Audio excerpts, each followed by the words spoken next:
Hello everyone. Before we get started, I want to apologize for my horrible demonstration. I'm still learning, so bear with me. We are going to use the fruits and the vegetables that you saw on the opening page. I used a potato, an apple, a carrot, and then I found some wagon wheel pastas. And I cut them into shapes. And I had some watercolor and some markers. So I just painted some watercolor right on this potato and I pressed it down. And you can see from the left corner there that it's a little bit watery. I think in hindsight, I would have tried to dry up my potato a little bit more because watercolor holds a lot of moisture anyway. But I just kind of kept going with it. I think the smaller piece here is my apple. And again, I'm just going to press it. And, it's not going to be the perfect shape. It's okay if it's not the perfect shape. You just want to keep going with it. So I tried a couple of different things. I tried to smush my potato and apple in a pool of the watercolor, and then I tried to really paint it on, and I pressed down pretty hard. And you just want to make some marks all over the place and basically play. Chances are you probably did this type of printmaking in preschool or kindergarten. I was just playing around and think about the colors that you're using. So I used all different types of greens, light green, dark green, and I mixed them up right on my vegetable and apple and potato. And then if you don't have watercolors, you can see that I'm going to start to use some markers too, but I'm going to keep going with some watercolor here. I tried to cut some leaf shape into my apple and my potato. And you can see, I think the apple took a little bit better for me for some reason. I think the potato was really wet and moist. And I'm just going to keep stamping all around here. And you just want to play.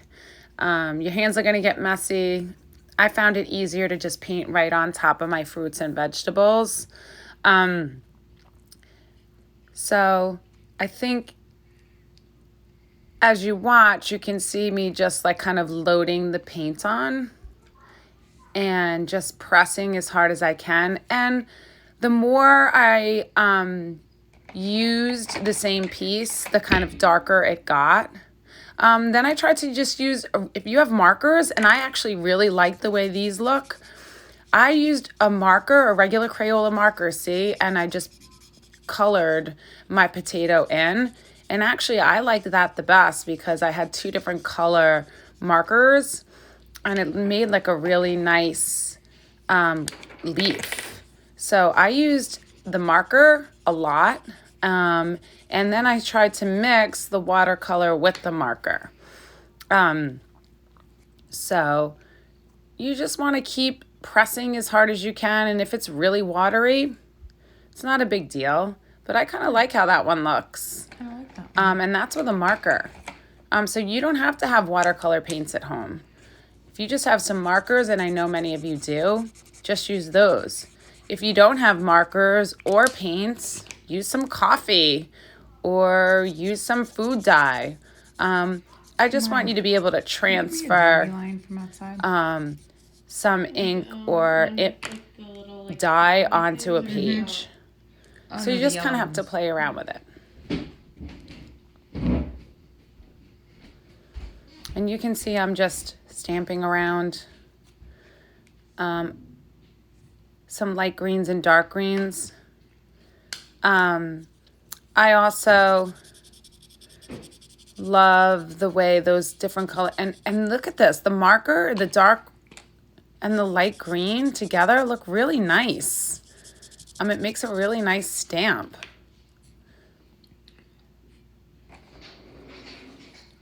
And you just want to overlap.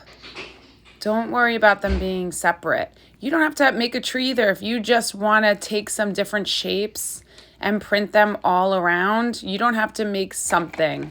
Then I cut some carrots in half. Now I have those little carrots. I don't have a big long carrot, so I wanted to make kind of like a tree. So I was thinking that this carrot could be a nice like branches. The brown didn't transfer as well. It still looks a little orange, which is kind of funny, but that's okay. I'm going to put another one to make it a little bit longer. And again, my apologies for, I think the camera was maybe too close, but I'm learning.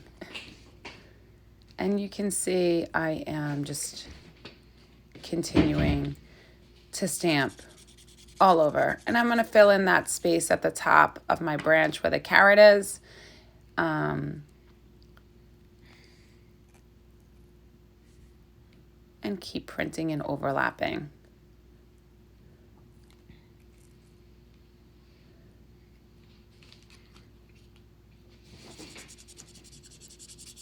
Fill up that space in the middle. I'm going to use the markers again because I really like those.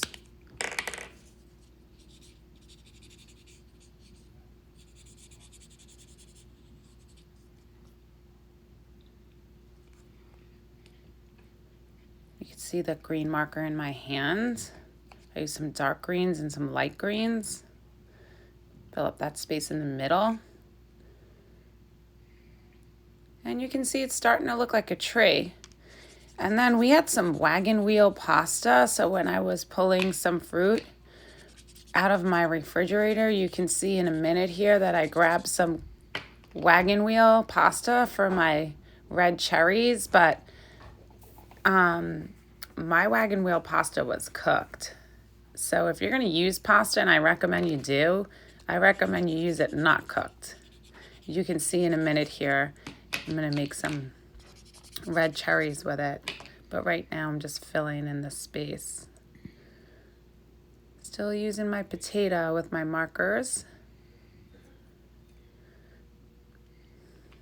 It's coming along, my little palm-ish tree.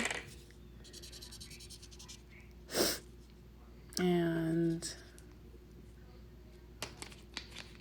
I know that green and red are complementary colors, so they're going to go nice together. I'm still trying to get my tree trunk a little darker with my carrot.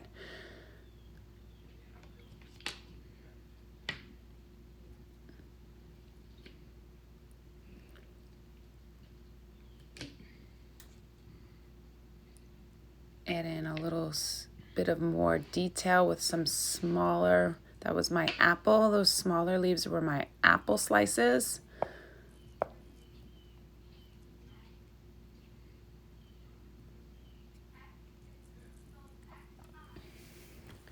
And I'm just trying to make my tree look fuller. Here's my wagon wheel that I'm painting red. And when I smish it down on the paper, it kind of breaks a little bit. And that's okay. The markings of these prints are meant to be not perfect, and that's the beauty of it. And I know some people struggle with that.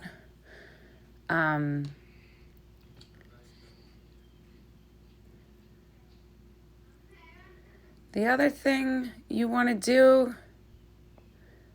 here it is falling apart, and that's okay.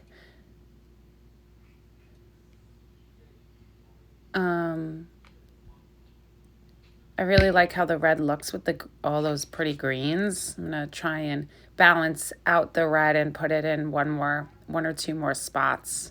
But my wagon wheel's falling apart.